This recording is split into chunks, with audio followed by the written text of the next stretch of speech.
Hey, it's Randy Zerker. I'm a candidate for U.S. Congress, District 1 in Georgia, the seat currently held by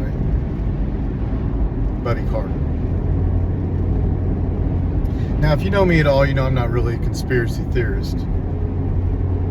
But having said that, there are some conspiracies in this world, and it's not paranoia if they're really out to get you. So let's just acknowledge that.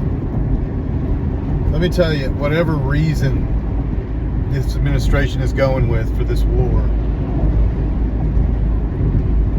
a lot of us know the real reason for this war, and that is to bring attention away from the horrific crimes that are coming out in the Epstein files.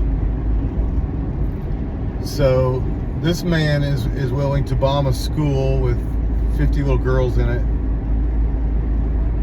and get our own service people killed, so the country doesn't see evidence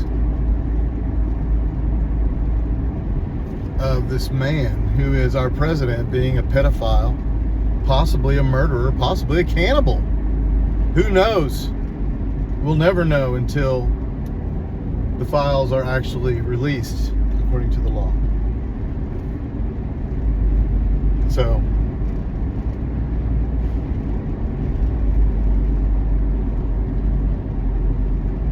it's time to get rid of this guy. And I don't mean kill him. I mean either the 25th Amendment or some kind of Article 4, Section 2, something. We don't need to be under the sky anymore. He's going to get us all killed.